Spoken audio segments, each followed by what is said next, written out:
ராவணா பார்வையாளர்கள், தமிழ் உறவுகள் மற்றும் ராவணா நல விரும்பிகளுக்கு வணக்கம். தொடர்ந்து உங்களுடைய ஆதரவு, ராவணாவுடைய வளர்ச்சி நாளுக்கு நாள் ஒரு முன்னேறி கொண்டிருக்கிறது. முதல்ல உங்களுக்கு ஒரு நன்றியை சொல்லிடுறேன். குறிப்பாக இந்த விடயம் எது பற்றி என்றால், மேதகு தலைவர் பற்றி மதிப்புக்குரிய நாடாளுமன்ற உறுப்பினரும் விடுதலை சிறுத்தைகள் கட்சி தலைவருமான தோழர் திருமாவளவன் அவர்கள் கடந்த 23/1/2026 அன்னைக்கு ஒரு நிகழ்ச்சியில் பேசும்போது குறிப்பிட்டு சொன்ன சில வார்த்தைகள். மேதகு தலைவர் அவர்கள் ஒரு காதல் திருமணத்துக்காக வேண்டி 14 பேரை வல்வீட்டித்துறையில் சுட்டு கொண்டார். இதை என்கிட்ட தனிப்பட்ட முறையில் நீண்ட நேரம் பேசிக்கிட்டு இருக்கும்போது பகிர்ந்துக்கிட்டார். அங்கே இருக்கக்கூடிய சாதிய சிக்கல் எப்படி இருந்தது, அந்த சாதிய சிக்கல் காலப்போக்கில் எப்படி அது உடைச்சோன்னாங்க அப்படின்றத பற்றி பேசிக்கிட்டு இருந்ததாக சொல்லியிருந்தார்.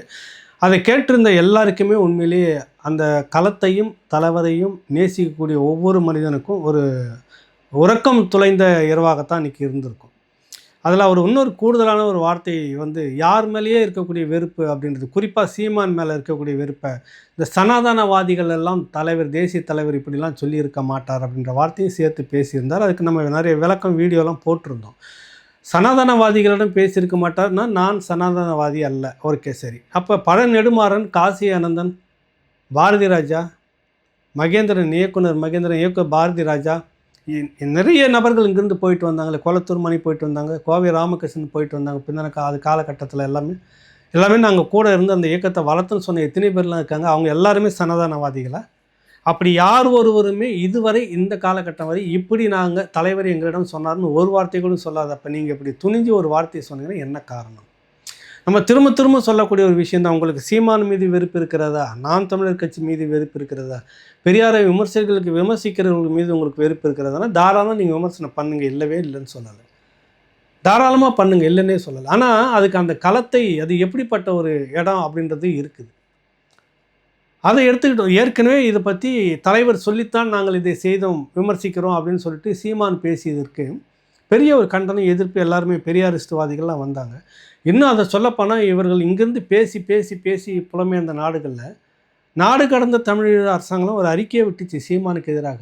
இன்னும் பல்வேறு கட்டமைப்புகளும் சீமானுக்கு எதிராக, ஐயா நீங்கள் இப்படி பேசுகிறீங்களா, பேசுங்க, தமிழ் தேசிய வளர்த்துங்க, மேதகு தலைவரை பயன்படுத்தி இப்படிலாம் பேசாதீங்க, அது நல்லதில்லை அப்படின்னு கண்டன அறிக்கையை வெளியிட்டிருந்தாங்க. அதை நம்ம மறுக்கலை. அதை ஆனால் இன்றைக்கி அந்த தலைவர்கள், நாடு கடந்த தமிழீழ அரசாங்கம் ஏன் இன்னும் வாயை மூடிட்டு மௌனமாக இருந்தது? டிடிசி ஏன் வாயை மூடி மௌனம்? எதுக்கு பயப்படுறீங்க? அந்த மண்ணில் உலகம் முழுக்க இருக்கக்கூடிய தமிழ் மக்களுக்கு ஒரு சொத்து, ஒரே ஒரு சொந்தம்னா அது மேதகு தலைவர் அவர்கள் தான். அந்த கட்டமைப்பு எப்படி வச்சுருந்தார் உங்கள் எல்லார் மனசாட்சிக்குமே தெரியும். எதிர் கட்டமைப்பில் இருக்கக்கூடியவர்கள் கூட காலம்போக்கில் அதை ஏற்றுக்கிட்டு அந்த விமர்சனத்தை எதுவும் வைக்கலை. போட்டி குழுக்கள் கூட நீங்கள் அவ்வளோ கட்டமைப்பில் இருக்குங்க, எத்தனை போய் வாழை தேர்ந்தது? தனிநபர் யாரையோ ஒருத்தரை பார்த்துருந்தேன், துணிஞ்சு கொஞ்சம் பேசியிருந்தார் வெளியில். தனிப்பட்ட வீடியோ, ஒரு கட்டமைப்புகள் யார் வாயை திறந்து பேசுனீங்க? நீங்கள் திருமாவளவன் எல்லாருக்கும் வேண்டப்பட்டவர், நம்ம இல்லைன்னு மறுக்கலை. எங்களுக்கு கூட அவர் எதிரி கிடையாது. ஆனால் இப்படி பேசி இருக்கலாமா அப்படின்றத நீங்கள் குறைஞ்சபட்சம் சுட்டி காட்டி இதை வருத்தம் தெரிவிக்கணும், மன்னிப்பு திரும்ப பெறணும்னு கேட்கவே இல்லையே. ஈழமண்ணிலிருந்து பஷீர் காக்கா மூத்த தலைவர் அவர்கள் திருமாவளவன் இந்த கருத்தை தவறாக புரிந்து கொண்டு பேசியிருக்கிறத நீங்கள் திரும்ப வாங்கணும்னு நாகரிகமாக பேசியிருந்தார். வேறு யார் பேசுனீங்க? எத்தனை கட்டமைப்பு வந்தது? அன்றைக்கி சீமானுக்கு எதிராக கட்டமைப்பு அறிக்கை கொடுத்த கட்டமைப்புகளை எங்கே போய் பதுங்கிட்டீங்க? ஏன் உங்களுக்கு இந்த பயம்?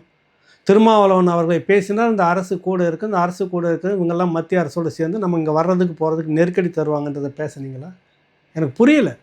தவறு யார் செய்தாலும் தவறுன்றதை பேச கற்றுக்கணும்ல. முதல்ல குறைஞ்சபட்சம் ஒரு நாகரிகமான முறையில் நீங்கள் தவறு இதை பேசணும். ஒருத்தரும் இல்லை, மௌனமாக இருக்கீங்க. ஒரு 2 பார்த்து விட்ட பிறகு தான் ஒரு தகவல் நமக்கு தெரிஞ்ச பிறகு தான் அப்படி கிட்டுவோட அண்ணன் இருக்கிறார், மதிப்புக்குரிய காந்திதாசன். காங்கிரஸினுடைய மூத்த முன்னோடி குடும்பம், அது பேரே காந்திதாசன். பாருங்கள், தளபதி கிட்டுவோட சொந்த அண்ணன் அவர். அந்த காலகட்டத்தில் நான் இங்கே சென்னையில் தலைவர் தங்கியிருந்த அதே வீட்டில் தான் நாங்கள் இருந்துக்கிட்டு இருந்தோம். நான் அன்றைக்கி அங்கே 83 கலவரம் அதை ஒட்டி நீங்கள் வந்திருந்தப்போ தலைவர் நீங்கள் இங்கே வந்துருங்கன்னு அவர் கூட என்னை வச்சுக்கிட்டு இருந்தார். நடந்த எல்லா விடயங்களும் பேசும்போதே கண் கலங்குது எனக்கு. அவ்வளோ நடந்த உண்மை கதைகளை சொல்லி பேட்டி கொடுத்த பிறகு இப்போ தான் திருமாவளவன் அவர்கிட்ட ஒரு வருத்தம் தெரிவிக்கும் அறிவிப்பு வந்திருக்கிறது. அதற்கு முன்பாக அவர் தரப்பிலிருந்து ஒருத்தர் மதிப்புக்குரிய காந்திதாசன் அவர்கிட்ட பேசியிருக்கிறாரு. அது யார் எவரெல்லாம் வேணாம், நாகரிகமாக தான் பேசினார். அவரும் ரொம்ப நாகரிகமாக இப்படிலாம் இருந்திருக்குது, இப்படிலாம் நடந்தது, நீங்கள் இப்படி பேசியிருக்கக்கூடாது, அப்படின்னு எடுத்து சொன்னோடனே சரிங்க ஐயான்னு சொல்லிட்டு வச்சுருக்காப்புல. இங்கே எல்லாருக்கும் சலமல் பண்ணுற மாதிரிலாம் அங்கே பண்ணலை. ரொம்ப நாகரிகமாக பேசியிருக்காரு. நான் இல்லைன்னு மறுக்கலை. ஆனால் நீங்கள் பொது வெளியில் இதை மன்னிப்புன்றது எப்படி கேட்டீங்க? இது வந்து வருத்தம் தெரிவிக்கிற கடிதத்தில் கூட நீங்கள் ஒரு தொய்வு ஒரு இது இல்லையே திருமாவளவன் அவர்கள். மன்னிப்பே நீங்கள் கேட்கலையே, வருத்தம் தெரிவிக்கலீங்களே. அந்த அந்த வார்த்தை நான் சொன்னது தவறுன்னு எங்கேயும் நீங்கள் வரவே இல்லை. அது தவறான வார்த்தை. அப்படி ஒரு சம்பவம் நடக்கவில்லை. தலைவர் என்னிடம் அப்படியாக எதுவும் கூறியிருக்கவில்லை என்று ஷார்ப்பாக எங்கேயும் நீங்கள் மறுக்கவே இல்லை. நீங்கள் என்ன பூசி மெழுகிட்டு வந்திருக்கீங்க அந்த அறிக்கை முழுக்க அப்படியே படிச்சிடறேன், அதை கேட்டுருங்க. அண்மையில் நடந்த இந்த கூட்டத்தில் வந்து இந்த மாதிரி நடந்தது. இந்த பெரியார் திராவிட கழகம் வந்து நடைபெற்ற இந்த நிகழ்ச்சியில் வந்துட்டு உரையாற்றினா, அப்போது தமிழ் தேசியம் குறித்தும் தமிழீழ தேசியம் குறித்தும் விடுதலை அரசியல் குறித்தும் பேசினேன். தமிழீழ தேசிய விடுதலையானது சமூக விடுதலையையும் உள்ளடக்கமாக கொண்ட அரசியல் விடுதலை என்பதே அண்ணன் மேதகு பிரபாகரன் அவர்களின் கொள்கை நிலைப்பாடு என விளக்கினேன். சரி, விளக்குற இவ்வளோ பேசுகிறீங்களே நீங்கள், ஏன் இங்கே அது சாத்தியமாகலை? நீங்கள் அந்த கேள்வி கேட்டிருக்கணுமா இல்லையா திராவிடத்துக்கிட்ட? அங்கே சாத்தியமாயிருக்குங்க 30 வருஷத்தில். இங்கே ஏன் சாத்தியமாகலைன்னு நீங்கள் திராவிடத்துக்கிட்ட கேள்வி கேட்டிருக்கணுமே. இந்த பக்கம் ஏன் தமிழ் தேசியத்தை ஏன் உங்களுக்கு திரும்புறீங்க? அதுக்கு முன்னாடி திராவிடத்தை கூட தானே அவங்க தானே எல்லாம் ஒழிப்புன்னு சொல்லிட்டு அதிகாரத்தில் உட்காந்துட்டு இருக்கிறீங்க. நீங்களும் ஒரு முறை, உங்களை மட்டும் சொல்லலை, உங்களுக்கு முன்னாடி இருந்த ஒடுக்கப்பட்ட தலைவர்கள் இந்த திராவிட கும்பலை தானே தூக்கி நிறுத்தினாங்க. வை பாலசுந்தரத்துலேருந்து டாக்டர் சேப்பனில் இருந்துட்டு எவ்வளோ தலைவர்கள் ஒழிஞ்சதா? அந்த கேள்வி நீங்கள் அங்கே இல்லை கேட்டிருக்கணும். சொல்கிறாரு அந்த இதை வந்து அதை பற்றி தலைவர் அவர்கள் கொள்கை நிலைப்பாடு பற்றி பேசினேன். அதனை ஒட்டி அவர் முன்னெடுத்த அரசியல் உத்திகளையும் அவை தொடர்பான அவரது அணுகுமுறையையும் சுட்டி காட்டி உரையாடினேன். அணுகுமுறை என்ன அணுகுமுறையை நீங்கள் சுட்டி காட்டினீங்க? 14 பேர் அந்த காதல் திருமணம் எதிர்ப்பு வந்து அதை சுட்டு கொண்டது அணுகுமுறையா? இல்லை வேறு என்ன அணுகுமுறை? தெளிவாக இல்லை நீங்கள் பேசணும். அந்த அணுகுமுறையை, அந்த ஒழிச்சதுக்கான அணுகுமுறையை நான் சுட்டி காட்டி பேசும்போது தவறாக இப்படி பேசிவிட்டேன்னு சொல்லியிருக்கணும். பேசவே இல்லை. அப்படி நீங்கள் மேம்போக்காக சொல்கிறீங்க. அவர் முன்னெடுத்த அரசியல் உத்திகளையும் அது தொடர்பான அவரது அணுகுமுறையும் சுட்டி காட்டி உரையாற்றினேன். தமிழீழ தேசிய விடுதலைக்கான களத்தில் சாதி மதம் ஆகியன பற்றிய அவரது பார்வை மற்றும் அவரிடம் மேலோங்கியிருந்த புரட்சிகர ஜனநாயக முற்போக்கு சிந்தனைகள் குறித்து விவரிக்க முனைந்தேன். அப்படி எதுவும் நீங்கள் பேசவே இல்லையே. இது என்ன மாதிரி இது வார்த்தை பிழர்வா இல்லை மனப்பிழர்வா உங்களுக்கு? புரியலையே. நீங்கள் அதுக்கான முயற்சி அந்த மேடையில் எடுத்தீங்க. நேரடியாக தாக்குறீங்க. மறைமுகமாக பேரை சொல்லி சீமான், நாம் தமிழர் கட்சி, தமிழ் தேசியன்னு பேசாமல் நீங்கள் மறைமுகம் தாக்க தொடங்கினீங்க. ஓகே, நீங்கள் விமர்சனம் பண்ணுங்கள், இல்லைன்னு சொல்லலை. ஆனால் அதை வந்து சாதி மத ஆகிய பற்றி அவரது பார்வையும் மேதகு அவருடைய பார்வையையும் மேலோங்கி இருந்த புரட்சிகர ஜனநாயக முற்போக்கு சிந்தனை நீங்கள் பேசவே இல்லை. முயற்சி தரோம். அதுவும் நான் விவரிக்க முனைந்தேன். அதனைத் தொடர்ந்து 2022 மற்றும் 2024 ஆகிய ஆண்டுகளில் வன்னியில் நடந்த அண்ணன் அவர்களை அங்கே ஒரு நிகழ்ச்சி நடந்தது. அந்த நிகழ்ச்சிக்காக அவர் கூப்பிட்டுருந்தாங்க, கலை பண்பாட்டு கழகம். அப்போ வந்து நான் போய் தலைவரை பார்த்தோம். அதெல்லாம் விவரிச்சுக்கிட்டு வராரு. எங்கேயுமே வந்துட்டு இந்த சாதிய உணர்வுகளுக்கு, இயக்கத்தில் சாதிய உணர்வுகளுக்கு இடமே இல்லை, இயக்க வளர்ச்சியின் போக்கில் முற்றாக உதிர்ந்து போயின அப்படின்னு சொல்கிறாரு. அதற்கு முன்னாடி வந்துட்டு திண்ணியம் என்னும் ஊரில் நடந்ததை பற்றி ஏற்கனவே மேடையில் பேசிக்கிறாரு. அவர் இதுக்கு முன்னாடி திருமாவளவன் ஒரு மேடையில் பேசும்போது அந்த திண்ணியத்தில் மலத்தை கலந்து வாயில் ஊற்றினவர் இன்னும் விட்டு வச்சுக்கிறீங்களா அப்படின்னு அந்த தலைவர் கேட்டார் அப்படின்னு உணர்ச்சி பொங்க பேசினார். அநேகமாக அது திமுக கூட்டணியில் இல்லாமல் அதிமுக கூட்டணியில் இருந்த நேரம்னு நினைக்கிறேன். அதெல்லாம் பேசினார். ஆனால் பிறகு அதே அந்த கும்பலோடு தான் திரும்ப கூட்டணி வச்சுக்கிட்டார். அதான் கால கொடுமை. சரி, சாதியற்ற தமிழன் தொடர்பாக நான் உரையாற்றியதும் உடனடியாக கவிஞர் அவர்கள் அதற்கு விடையளித்து பேசியதையும், அந்த மாநாட்டில் தமிழீழம் அழிஞ்சாக்க சாதி இல்லாத ஒரு இதுவாக இருக்குமான்னு பேசுகிறப்ப அதுக்கு அங்கேயே வந்துட்டு தமிழேந்தி அவர்களும் மற்றவர்களும் வந்து பேசின மறுப்பு தெரிவித்தாங்க அப்படின்னு சொல்ல வர்றாரு. அந்த தகவல் தலைவருக்கு தெரிந்து இது மேடையிலையும் பேசிட்டார். அதை திரும்ப இங்கே குறிப்பிடுறாரு. இதெல்லாம் குறிப்பிட்டுட்டு, சமூகத்தில் அவ்வப்போது சாதிய சிக்கல்கள் எழும்போது உடனே இயக்கம் தலையிட்டு தடுப்பு நடவடிக்கைகளை மேற்கொண்டுள்ளது. சில வேளைகளில் தேவையான சூழல்களில் இயக்கம் சாராத சிலருக்கு தண்டனைகளும் வழங்கப்பட்டுள்ளன. தற்போதைய சூழலில் அத்தகைய நிலைமைகள் இயக்கத்தின் கட்டுக்குள் உள்ளன என்று அண்ணன் பேசினார். இயக்கம் சாராதவர்கள், இயக்கம் சார்ந்தவர்கள், இயக்கத்துக்குள்ளே என்ன நடவடிக்கை அதை தான் பொதுவெளியில். இயக்கத்தில் தண்டனை இப்படி கொடுக்கப்பட்டதுன்னு பொதுவெளிக்கு தெரிஞ்சாவே எல்லாருமே வாழை சுருட்டிக்கிட்டு, குறிப்பாங்க அந்த மாதிரி இல்லை தமிழர்கள். இதாங்க நீங்கள் பேசணும். இங்கே தமிழர்கள்லாம் உங்களுக்கு கசக்குது இல்லை, திராவிடத்தை கூட சேர்ந்துக்கிட்டு நீங்களும் முட்டு கொடுக்குறீங்களே. தமிழர்கள் தான் அங்கே எல்லாமே. சாதியை பார்க்கல, மதத்தை பார்க்கல, ஒரே ஒன்று இனம் தமிழ் அப்படின்னு தான் ஒன்றாக களத்துக்கு வராங்க. வந்தபோது யார் என்ன சமூகம் என்னன்னு தெரியும், எல்லாமே போராளிகள். அதில் யார் யார் படிப்படியாக வராங்க, அவங்க வந்து ஒடுக்கப்பட்ட சமூகமாக இருந்தாலும் அவங்க அவர் தான் தளபதி, அவருக்கு கீழே தான் இருக்கணும். நிறைய பேர் இருந்துட்டு போனாங்க. எப்படி சாத்தியமாச்சு? இங்கே ஏங்க அந்த கட்டமைப்பு ஒன்றும் வரலன்னு உங்களால் திராவிடத்தை பார்த்து கேள்வி கேட்க முடியலையே?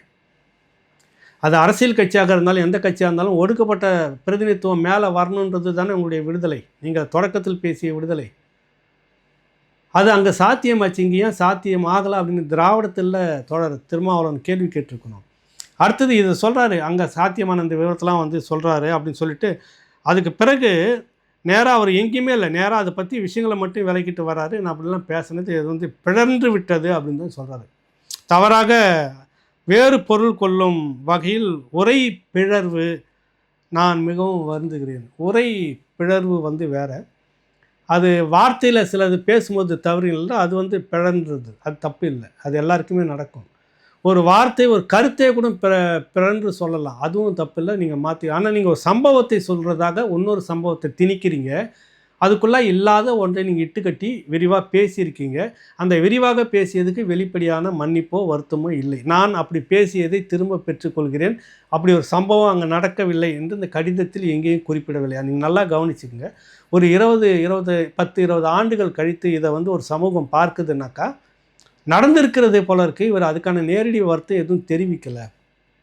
எல்லாரும் அந்த நேரத்தில் பேசுனாங்கன்னு அது ஒரு உரை பிழர்வுன்னு சொல்லிட்டு போயிருக்கிறாருன்னு தான் எடுத்துப்பாங்க. ஒரு சகோதரி நினைக்கிறேன், ஒரு சகோதரியை எனக்கு அனுப்பியிருந்த அது ஒரு அந்த இதில் வந்து பேசிக்கிட்டு இருந்தாங்க. பல முறை சொல்லியிருக்கிறாங்க. வழி அதாவது நீங்கள் நினைக்கிற மாதிரி இல்லை, அந்த வாழ்க்கை நீங்கள் நினைக்கிற மாதிரி இல்லைங்க. நாங்கள் இப்போவும் வந்து உங்களோட பேசிக்கிட்டு இருக்குது, உங்களோடனா திருமாவளவன் போன்றவர்களோடு நாங்கள் பேசி கொண்டிருப்பது, உரையாடி கொண்டிருப்பது, உறவில் இருப்பது என்னென்னா, நாங்கள் விழுந்துட்டோம், நீங்கள் விழுந்துடக்கூடாது. நீங்கள் வந்து எங்களுக்கு ஈழத்தை பெற்றுக் கொடுப்பீங்கன்னு நாங்கள் நம்பலை. உங்களுடைய விடுதலையே ஒன்றும் உங்களால் தொட முடியாத இடத்துல நீங்கள் இருக்கீங்க. அது சுத்தமாக நீங்கள் விழுந்து சரிஞ்சுக்கிட்டு வரீங்க, விழுந்து போயிடாதீங்க அப்படின்றதுக்காக தான் நாங்கள் உங்களுக்கு கரம் கொடுக்குறோம், பேசுகிறோம், உதவியாக இருக்கிறோம். நாங்கள் உங்களை போல் வந்து ஆடம்பரத்துலேயும் உங்களை போன்ற சுகபோக வாழ்க்கையிலையும் உங்களை போன்ற பொழுதுபோக்கு நிகழ்வுகளையும் உங்களை போன்ற சினிமா கலாச்சாரத்தில் நாங்கள் இல்லை.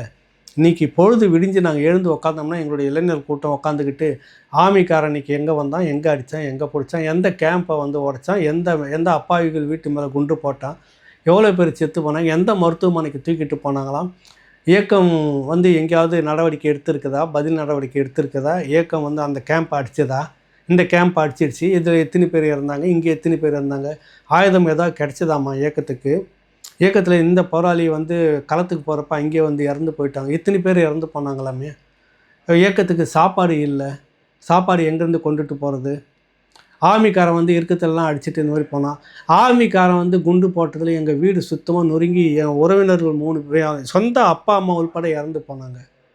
நான் அப்படியே வெளியில் வந்து நின்று கதறினேன், ஐயோ இயக்கத்தால் தானே இவ்வளவோ நடக்குது அப்படின்னு நாங்கள் ஒரு வார்த்தை கூட சொல்லவே இல்லை. லட்சக்கணக்கான மக்களை நாங்கள் அங்கே இழந்து கொண்டே அங்கே நின்றுக்கிட்டு இருந்தோம். அப்போ கூட நாங்கள் வந்து இந்த மேதகு தலைவரால் தான் இப்படி, மேதகு இந்த இயக்கத்தால் தான் அப்படின்னு ஒரு வார்த்தை சொல்லலை. காரணம் எங்களுக்கான விடிவெளி அதுதான், இயக்கம்தான், மேதகு தான். ஒவ்வொருத்தரும் தெரிஞ்சுருந்தோம், இதுதான் நமக்கான விடுதலை, இந்த விடுதலையில் இழப்பு வரும் அப்படின்னு தெரிஞ்சுக்கிட்டே தான் நாங்கள் நிற்கிறோம். ஒரு வார்த்தை கூட நாங்கள் குறை என்று சொல்லவில்லை. இப்படி நடந்துருச்சே, இவ்வளோ இழந்துட்டோமே, ஐயோ இந்த தமிழ்நாடாக இருந்தாக்கா ஐயோ பாவி இந்த கட்சியால் தானே இப்படி நடந்துச்சுன்னு சொல்லுவோம்ல, இந்த இயக்கத்தால் தானே இப்படி நடந்துச்சுன்னு அப்படி ஒரு வார்த்தைக்குள்ள அந்த அளவுக்கு நம்பிக்கை வைத்து கொண்டிருந்தோம். எங்களுடைய இளம் பருவம் முழுக்க காடு கழனி இப்படி செல்விச்சு ஓடுறது, ஒதுங்கிறது, பதுங்கிறது, என்ன இயக்கம் ஆர்மி எங்கே பிடிக்கிறான், ஆர்மி எங்கே அடிக்கிறான், இப்படி தான் ஓடிக்கிட்டு இருந்ததுன்னா உங்களை மாதிரியெல்லாம் இல்லை. ஆனால் நீங்கள் விழுந்துடக்கூடாதுன்றதுக்காக தான் நாங்கள் பேசிகிட்டு இருக்கிறோம், நாங்கள் துணையாக நிற்கிறோம், எங்களுக்கு ஆறுதலாக இருக்கும், நீங்கள் நல்லா இருந்தீங்கன்னா எங்களுக்கு ஒரு ஆதரவு தானே அப்படின்னு நான் தழுக்க சொல்லி பேசுகிறாங்க. அந்த சமூகத்தினுடைய ஒரு மாபெரும் ஒரு அடையாளமாக இருக்கக்கூடியவரை, உலக தமிழர்களுக்கு ஒரு அடையாளமாக இருக்கக்கூடிய ஒரு அபாண்டமாக பழியை சொல்லிவிட்டு ஒரு 1.5 பக்கத்துக்கு நீங்கள் அறிக்கை கொடுத்துருக்கீங்க. உண்மையிலே இது வந்து வருத்தம் தெரிவிப்பதா, மன்னிப்பு கேட்பதா, உரை பிழர்வுன்னு முடிச்சிருக்கீங்க. இது எப்படி ஏற்க முடியும் நீங்களே சொல்லுங்கள். இப்போ இதை பேசிட்டுன்றதுக்காக தயவுசெய்து தனிப்பட்ட விமர்சன கருத்தை வைக்காதீங்க. நான் இப்போவும் சொல்கிறேன், சீமான் மீது உங்களுக்கு விமர்சனம் இருக்கிறதா, அவருடைய வளர்ச்சி மீது விமர்சனம் இருக்கிறதா, அவருடைய அரசியல் முன்னெடுப்பு சரியில்லையா, தாராளமாக விமர்சனம் பண்ணுங்கள். நாங்களே நாளைக்கு இதில் பிழர்வு, நீங்கள் சொன்ன மாதிரி இந்த பிழர்வு இருக்குல்ல, அது சீமானிடம் வந்தால் கட்டாயமாக பேசுவோம். ஆனால் நீங்கள் அந்த வளர்ச்சி வருது அப்படின்றதுக்காக நீங்கள் தாங்கிட்டு இருக்கிற ஒரு பெரியாரியத்தை எல்லாருமே தாங்கிட்டு இருக்கணும்னு அவசியம் கிடையாது. நேற்று நீங்கள் தாங்கிட்டு இருந்தீங்க, இன்றைக்கி விட்டுட்டு வந்து நிற்கிறீங்க. அதுக்காக நாங்கள் என்ன பண்ண முடியும்? இந்த தமிழ் தேசியம் நீங்கள் பேசியது இன்றைக்கி விட்டுட்டு நிற்கிறீங்க, நாங்கள் அந்த தமிழ் தேசியம் பேசுகிறோம். அதுக்காக என்ன செய்ய முடியும்? விமர்சனம் பண்ணுங்கள், நாகரிகமாக பண்ணுங்கள். அதுக்கு ஒரு தலைமையை, ஒரு மாபெரும் அடையாளத்தை கொச்சப்படுத்தக்கூடாது. கொச்சப்படுத்திட்டு இன்ன வரைக்கும் நீங்கள் வருத்தம் வெளிப்படையாக அந்த கருத்தை நீங்கள் ஒன்றும் திரும்ப பெறவே இல்லை. நான் இந்த 14 பேரை சுட்டு கொன்றதாக தலைவரை பற்றி சொன்ன அந்த இது திரும்ப பெற்றுக்கொள்கிறேன், அதற்காக வருத்தம் தெரிவிக்கிறேன், அப்படி ஒரு சம்பவம் நடக்கவில்லை, அது ஒரு தவறான சம்பவம் அப்படின்னு இந்த நிமிடம் வரை நீங்கள் கேட்கவே இல்லை. மதிப்புக்குரிய திருமாவளவன் அவர்களே, தயவுசெய்து கேட்டுடுங்க. இந்த சமூகம் என்றைக்குமே உங்களை தலையில் வச்சு கொண்டாடும். மறுத்தீங்கன்னா உங்களை வந்து என்றைக்குமே வஞ்சிச்சுக்கிட்டே இருக்கும். நீங்கள் காலத்துக்கும் பழி சொல்லுக்கு ஆளாகிக்கிட்டே இருப்பீங்க. மதிப்புக்குரிய தளபதி கிட்டு அவர்களுடைய அண்ணன் காந்திதாசன், அவருக்கு வயது 78. அவருக்கு எங்களை போன்றவர்கள் சொல்லி நாங்களாம் அவர்கிட்ட பேசும்போதே ஓரிரு வார்த்தைகள் அவர் சொல்லுவார், கேட்டுப்போம். அவர் மட்டும் இல்லை, அவரை போல் இருக்கக்கூடிய களத்தில் இருக்கக்கூடிய மூத்த தளபதிகள், மூத்த நிர்வாகிகள், மூத்த பொது மனிதர்களாக இருக்கக்கூடிய ஈழத்தோர்வுகள் அதிகம் பேச மாட்டோம். அவங்க சொல்கிறது தான் நாங்கள் கேட்டுக்குவோம். ஏன்னா இதை விட 100 மடங்கு அனுபவம் பெற்றவர்கள், வலியை பெற்றவர்கள், துரோகத்தை சந்தித்தவர்கள் அப்படின்றப்ப அவங்கக்கிட்ட தான் நாம் கேட்டுக்கணும். நான் அப்படி தான் ஒவ்வொருத்தர்கிட்டையும் பேசிட்டு இருக்கிறேன். இன்னும் சொல்லப்போனால் அந்த மண்ணை சேர்ந்த ஒரு சிறியவர்களோடும் நான் காது கொடுத்து கேட்டுப்பேன். ஏன்னா அவங்க சந்தித்த துரோகம், அவங்க சந்தித்த வலி, அவங்க சந்தித்த எந்த ஒரு இடர்பாடு, அது உலக பாடம். அங்கேருந்து கற்றுக்கணும். அப்படி தான் ஐயா எதனா பேசுகிறான்னா எப்போயாவது மதிப்புடைய காந்திதாசன் என்ன ஏதுன்னு கேட்டுப்பார். நாங்கள் அவருக்கு சொல்லி அவர் அப்படி பேசக்கூடிய நபர் கிடையாது. உங்களுக்கு யாராவது அப்படி சொல்லியிருக்கிறார்களா, அப்படி பேச சொல்லி? அவங்க நோக்கம் எங்கே இருக்குதுன்னு தெரியல. சுற்றி சுற்றி சீமானியே தான் வருது. சீமான் ஒருவர் மட்டுமே இங்கே இல்லையே, நீங்கள் புரிஞ்சுக்கணும். இந்த உணர்வின் அடிப்படையில் எல்லோருமே அந்த இயக்கத்துக்கு வெளியேவும் உள்ளேவும், நாம் தமிழர் கட்சிக்கு வெளியேவும் உள்ளவும் எல்லா தளத்துலேயுமே தான் இருக்கிறாங்க. நீங்கள் ஏன் அவர் தான் சொல்லி இது நடந்திருக்கணும்னு ஒன்றுக்கு அங்கே ஏன் கொண்டுட்டு போகிறீங்க? அவங்களுக்கு அந்த உணர்வு இருக்கக்கூடாதா? அவர்கள் சுயமாக பேசக்கூடாதா? அப்படி பேசியது தான் ஒரு மணி நேரம் நீண்ட அது இந்த காந்திதாசன் ஐயா அவர்களுடைய பேட்டியை கேட்குறப்பெல்லாம் கண்ணெல்லாம் கலங்கிடுச்சு எனக்கு. அப்படி அவ்வளோ இன்னும் நிறைய பேசினார். அது பேட்டியை முடிச்சுட்டு உட்பட நிறைய பேசினார். அவ்வளவு வழிகளை சுமந்து தான் நாங்கள்லாம் வெளியில் வந்திருக்கிறோம். எல்லாத்தையும் இழந்துட்டோம், மண்ணை இழந்துட்டோம், உறவை இழந்துட்டோம். ஆனாலும் இந்த இயக்கம், இந்த தலைவர் தான் எங்களுடைய சொத்து அப்படின்னு நாங்கள் நினச்சிட்டு இருக்கிறப்ப அதன் மீதே ஒரு கொச்சைத்தனமான ஒரு விமர்சனத்தை வைக்கும்போது எப்படி ஐயா எங்களால் தூங்க முடியும்? அது உலகத்தமிழர் ஒவ்வொருத்தரும் கேட்கக்கூடிய வார்த்தை. அதில் இருக்கிற வலிக்கு மதிப்புக்குரிய தோழர் திருமாவளவன் வெளிப்படையாக அதை திரும்பி பெற்றுக்கொள்கிறேன்னு சொல்லணும். கட்டாயம் சொல்லுவார்னு நினைக்கிறோம். அவர் மேலே தனிப்பட்ட விருப்பம் நமக்கு இல்லை. பல நிகழ்ச்சிகளில் அவர் நான் விமர்சனம் பண்ணிக்கிறோம். உண்மையிலே அவர் கேட்க வேண்டிய பல விஷயங்கள் இந்த திராவிடத்துக்கிட்ட கேட்காம இருக்கிறாரே என்றது தான் நம்ம நோக்கம். அதிகாரத்தில் இருப்பவர்களை கேள்வி கேட்காம இருந்துட்டு அதிகாரமே இல்லாத ஒருத்தரை பார்த்து பேசிட்டு இருக்கிறதுல பலனே இல்லைன்றது தான் நம்ம அவருக்கு சுட்டி காட்ட வேண்டிய சூழலில் இருக்கிறோம். மீண்டும் ஒரு நிகழ்ச்சியில் சந்திப்போம். நன்றி, வணக்கம்.